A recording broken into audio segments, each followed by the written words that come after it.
लेकिन जो ब्रह्म ज्ञान है, परमात्मा का ज्ञान है, अपने शरीर से अपनी पृथक स्थिति का अनुभव और परमात्मा तत्व से अपनी अभिन्नता का अनुभव, यही ब्रह्म ज्ञान है।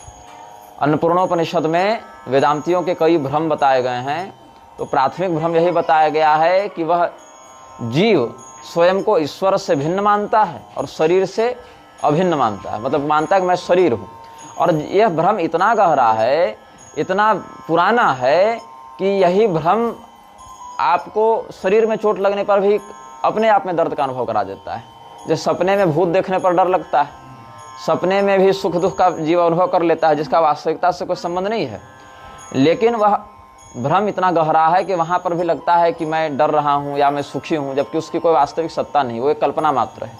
वैसे ही जो पहला भ्रम है कि जीव शरीर है और जीव ईश्वर से अलग है, साथ ही साथ शरीर से जुड़ा हुआ है, तो शरीर पर होने वाली सभी क्रियाओं का अनुभव वह करने लगता है। जैसे आप घर नहीं हैं, आप घर के अंदर रहने वाले व्यक्ति हैं, आप शरीर नहीं हैं, आप शरीर के रहने वाले चेतन हैं, अंदर रहने वाले चेतन हैं शरीर में।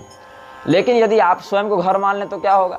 बारिश होगी तो आपको लगेगा मैं भीग रहा हूँ, ओलावृष्टि होगी तो लगेगा मेरे ऊपर पत्थर पड़ रहे हैं। तो उस भ्रम से आपको दुख का अनुभव होने लगेगा, एवं विध सुख का भी अनुभव होने लगेगा जब उससे अभिन्नता का अनुभव करेंगे। लेकिन चूंकि आपको ये विवेक बहुत दृढ़ता से प्राप्त है कि हम घर नहीं हैं, हम उस घर में रहने वाले गृहपति हैं, हम घर में रहने वाले व्यक्ति हैं, शरीर के मामले में ये माया इस ज्ञान का विलोप कर देती है। शरीर के मामले में ये भ्रम इतना तगड़ा हो जाता है कि व्यक्ति यह समझ बैठता है कि मैं ही शरीर हूँ, और उस स्थिति में शरीर को ठंडा, गर्मी, सुख दुख का जब अनुभव होता है तो लगता है आत्मा में यह अनुभव घटित हो रहा है, जबकि ऐसा नहीं।